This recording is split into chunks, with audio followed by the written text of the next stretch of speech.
안녕하세요. 지혜의 샘에서 길어올린 이야기로 여러분의 삶에 깊은 울림을 전하는 시간입니다. 혹시 오랫동안 몰입해서 봤던 드라마나 영화가 아무런 결말 없이 끝나버려 허탈했던 경험 있으신가요? 주인공들은 어떻게 되었는지, 선한 자는 승리했는지, 악한 자는 벌을 받았는지, 수많은 질문만 남긴 채 막을 내리는 이야기 앞에서 우리는 당혹감을 느낍니다. 이게 끝이라고, 내 시간을 이렇게 썼는데 하는 생각에 화가 나기도 하죠. 만약 그런 식의 허무한 결말을 싫어하신다면 오늘 들려드릴 이야기는 여러분을 조금 불편하게 만들지도 모르겠습니다. 바로 구약 성경에 등장하는 요나서, 그 중에서도 가장 이해하기 어렵고 가장 당황스러운 마지막 장, 4장에 대한 이야기이기 때문입니다. 오늘의 이야기가 당신의 마음에 하나님의 크신 은혜와 사랑의 씨앗을 심는 귀한 시간이 되기를 소망합니다. 만약 이 이야기가 마음에 와닿으셨다면 구독과 좋아요를 통해 더 많은 분들과 이 은혜를 나누는 일에 동참해주세요. 여러분의 작은 손길이 또 다른 영혼에게는 큰 위로와 희망의 빛이 될 수 있습니다. 주님의 이름으로 여러분 한 분 한 분을 축복합니다. 자, 그럼 먼저 요나서 1장부터 3장까지의 여정을 짧게 돌아볼까요? 이야기는 하나님의 말씀이 선지자 요나에게 임하며 시작됩니다. 일어나 저 큰 성읍 니느웨로 가서 외치라. 그 악독이 내 앞에 상달되었음이니라. 하지만 요나는 이 명령을 듣고 정반대 방향인 다시스로 가는 배에 오릅니다. 니느웨는 당시 이스라엘을 괴롭히던 잔혹한 아시리아 제국의 수도였습니다. 그들은 원수였습니다. 요나는 원수들이 구원받는 것을 원치 않았던 것입니다. 하나님은 거대한 풍랑을 보내 요나가 탄 배를 위협하셨고, 선원들은 제비뽑기를 통해 재앙의 원인이 요나임을 알게 됩니다. 결국 요나는 성난 바다에 던져졌고, 하나님은 큰 물고기를 예비하시어 그를 삼키게 하셨습니다. 칠흑 같은 물고기 뱃속에서 3일 밤낮을 보낸 요나는 비로소 자신의 죄를 회개하며 기도합니다. 그의 기도를 들으신 하나님은 자비를 베푸셨고 물고기는 요나를 육지에 토해냅니다. 이것이 1장과 2장의 내용입니다. 그리고 3장, 하나님의 말씀이 요나에게 2번째로 임합니다. 우리 하나님은 2번째 기회를 주시는 분이십니다. 첫 번째 부르심에 실패했더라도 그분은 다시 우리를 부르십니다. 마침내 순종한 요나는 마지못해 니느웨 성으로 들어갑니다. 그리고 그는 아주 짧고 무미건조한 메시지를 선포합니다. 40일이 지나면 니느웨가 무너지리라. 그런데 놀라운 일이 벌어집니다. 그 짧은 심판의 메시지를 듣고 니느웨의 왕부터 가장 낮은 백성에 이르기까지, 심지어 가축들까지 모두 굵은 베옷을 입고 금식하며 하나님 앞에 자신들의 죄를 회개하기 시작한 것입니다.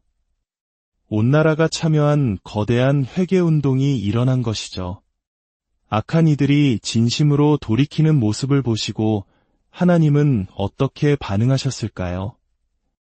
요나서 3장 마지막 절은 이렇게 기록합니다. 하나님이 그들이 행한 것 곧 그 악한 길에서 돌이켜 떠난 것을 보시고 뜻을 돌이키사 그들에게 내리리라고 말씀하신 재앙을 내리지 아니하시니라. 그들이 회개하자 하나님은 심판을 거두셨습니다. 세상에서 가장 잔인하고 악했던 민족에게조차 그들이 돌이켰을 때 하나님은 자비를 베푸셨습니다. 자, 자신이 선포한 메시지로 인해 온 나라가 구원받는 놀라운 부흥을 목격한 선지자 요나. 그는 어떤 반응을 보였을까요? 만약 제가 말씀을 전했는데 이 자리에 계신 모든 분들이 예수님을 믿고 삶이 변화된다면 저는 아마 기뻐서 춤을 추고 하나님을 찬양하며 눈물을 흘릴 겁니다. 제 인생 최고의 날이 되겠죠. 하지만 요나는 달랐습니다. 그는 기뻐하지도 하나님을 찬양하지도 않았습니다. 오히려 극도로 분노했습니다.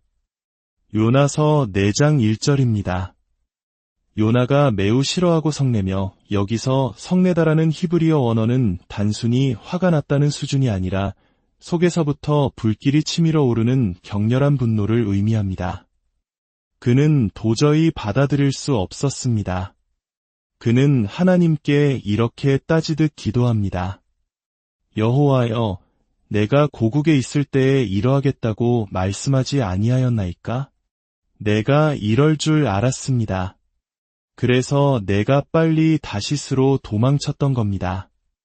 주께서는 은혜로우시며 자비로우시며 노하기를 더디하시며 이내가 크시사 뜻을 돌이켜 재앙을 내리지 아니하시는 하나님이신 줄을 내가 알았음이니이다. 참 아이러니하지 않습니까? 요나는 지금 하나님의 가장 아름다운 성품, 즉 은혜와 자비, 오래 참으심과 무한한 사랑을 불평의 이유로 삼고 있습니다. 하나님, 당신의 그 좋은 성품을 나에게 베푸실 땐 좋지만 저 증오스러운 원수들에게 베푸는 것은 도저히 못 보겠습니다. 이것이 요나의 마음이었습니다. 그는 심지어 이제 내 생명을 거두어 가소서, 사는 것보다 죽는 것이 내게 나음이니이다. 라고 말하기까지 합니다. 우리는 쉽게 요나를 비난할 수 있습니다. 어떻게 하나님의 선지자가 저럴 수 있지? 하고 말입니다. 하지만 그의 입장이 되어 잠시 생각해 볼 필요가 있습니다. 당시 아시리아, 즉 니느의 사람들은 정복한 지역의 여성들을 겁탈하고 아이들을 잔인하게 살해했으며 남자들을 고문하는 것으로 악명이 높았습니다. 어쩌면 요나의 가족이나 친척 중 누군가가 그들에게 끔찍한 일을 당했을지도 모릅니다. 아마 우리 한국 사람들이라면 요나의 이런 마음을 조금은 이해할 수 있을지도 모릅니다. 수많은 외세의 침략을 겪으며 우리를 억압했던 이들을 향해 복잡한 감정을 가질 수밖에 없었던 우리의 역사를 떠올려보면 말입니다. 요나는 결국 하나님의 뜻에 순종했습니다. 하지만 그는 하나님의 마음은 품지 못했습니다. 이것이 바로 요나서가 우리에게 던지는 중요한 질문입니다.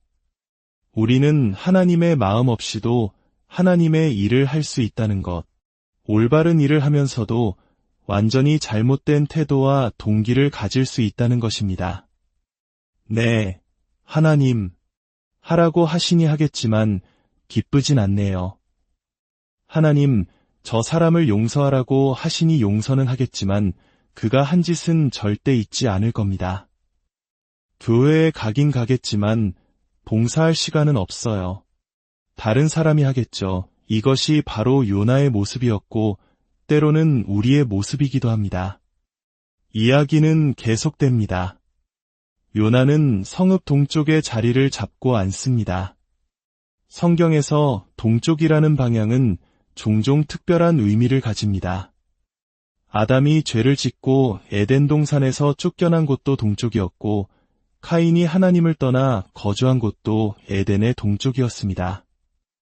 롯이 아브라함을 떠나 소돔을 향해 간 방향도 동쪽이었습니다. 동쪽은 종종 하나님의 임재로부터 멀어져 추방과 속박으로 향하는 것을 상징합니다. 요나는 다시 한번 하나님께 등을 돌리고 있는 것입니다. 입술로는 하나님을 주님이라 부르면서도 삶으로는 그분께 등을 돌린 채 살아가는 것. 이것이 요나의 모습이었고 오늘날 많은 신앙인들이 겪는 내적 갈등이기도 합니다. 그렇게 땡볕 아래서 불평하고 있던 요나. 그는 화가 났고 불편했고 마음이 상해 있었습니다. 그때 하나님께서 한 가지를 예비하십니다. 바로 박넝쿨입니다.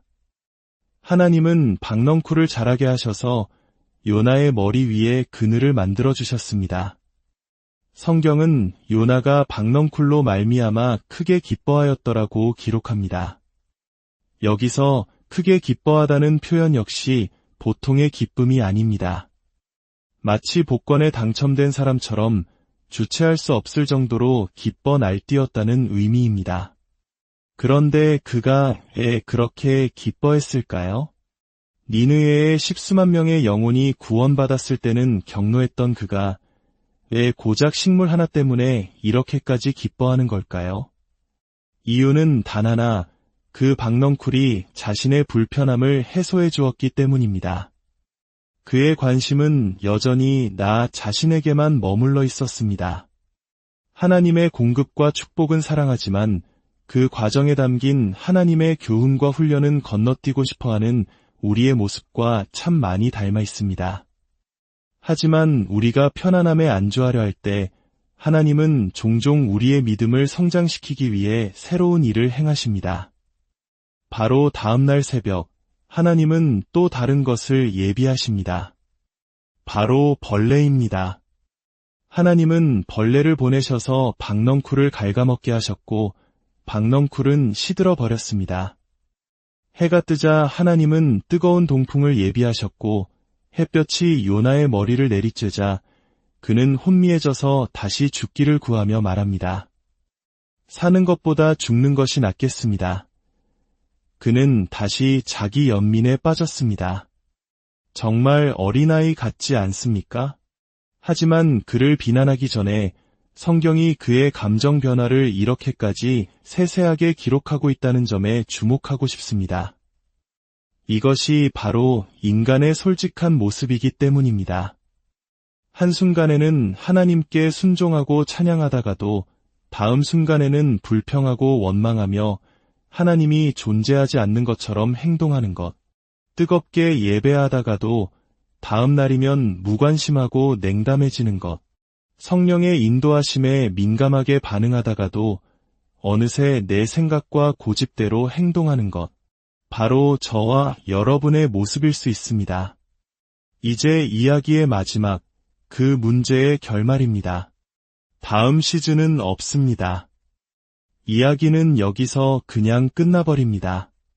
하나님께서 요나에게 마지막 말씀을 건네십니다. 내가 이 박넝쿨로 말미암아 성내는 것이 어찌 옳으냐? 요나가 대답합니다. 내가 성내어 죽기까지 할지라도 옳으니이다. 그러자 주님께서 말씀하십니다. 내가 수고도 아니하였고 재배도 아니하였고 하룻밤에 났다가 하룻밤에 말라버린 이 박넝쿨을 아꼈거든. 하물며 이 큰 성읍 니느웨에는 좌우를 분별하지 못하는 자가 12만여 명이요 가축도 많이 있나니 내가 어찌 아끼지 아니하겠느냐? 그리고 이야기는 끝이 납니다. 가축도 많이 있나니 라는 말과 함께 말이죠. 정말 허무하지 않습니까? 그래서 요나의 마음은 변했을까요? 그는 하나님의 마음을 깨닫고 회개했을까요? 아니면 끝까지 자기 고집을 부리다 죽었을까요? 우리는 알 수 없습니다. 성경은 의도적으로 이 질문을 우리에게 던지며 끝을 맺습니다. 하나님은 요나에게 말씀하고 계십니다. 요나야, 너는 잠시 너에게 그늘을 만들어준 식물 하나가 사라진 것에도 그토록 슬퍼하고 분노하는데 내가 창조한 12만 명이 넘는 내 자녀들이 내 형상대로 지음받은 영혼들이 길을 잃고 죽어가는 것을 보고 어찌 내가 아파하지 않을 수 있겠느냐? 슬프게도 이것이 바로 우리 자신의 모습일 수 있습니다. 우리는 하나님의 자비와 은혜를 받는 것은 기뻐하지만 그 자비를 나누어야 하는 하나님의 사명은 거부할 때가 많습니다. 예수님께서 하늘로 올라가시기 전 제자들에게 남기신 마지막 명령은 너희는 온 천하에 다니며 만민에게 복음을 전파하라는 것이었습니다. 하지만 우리는 길 건너편에 있는 이웃에게조차 복음을 전하기를 주저합니다. 하지만 우리가 이 이야기에서 놓치지 말아야 할 가장 중요한 사실이 있습니다. 이 요나서의 진짜 주인공은 요나가 아니라는 것입니다. 이야기의 주인공은 처음부터 끝까지 바로 하나님이십니다. 요나의 태도가 어떻든 그가 불순종하든 순종하든 불평하든 찬양하든 하나님의 성품은 단 한 번도 변하지 않으셨습니다. 우리 하나님은 언제나 은혜로우시며 자비로우시며 노하기를 더디하시며 인애가 크신 분이십니다. 우리의 연약함과 변덕스러움이 그분의 신실하심을 바꿀 수는 없습니다. 사랑은 그분이 하시는 어떤 행동이 아니라 그분의 존재 자체이기 때문입니다. 그리고 요나의 이야기는 결국 우리를 예수님께로 인도합니다. 예수님께서는 신약 성경에서 직접 요나를 언급하시며 요나가 밤낮 사흘 동안 큰 물고기 뱃속에 있었던 것 같이 인자도 밤낮 사흘 동안 땅 속에 있으리라고 말씀하셨습니다. 그리고 덧붙이셨습니다. 요나보다 더 큰 이가 여기 있느니라. 요나보다 더 크신 분, 바로 예수 그리스도이십니다. 요나는 하나님의 얼굴을 피해 도망쳤지만 예수님은 아버지의 뜻에 온전히 순종하셨습니다. 요나는 죄인들을 보며 분노했지만 예수님은 죄인들을 위해 오셨고 그들과 함께 식사하셨고 그들을 사랑하셨고 마침내 그들을 위해 십자가에서 자신의 생명을 내어주셨습니다.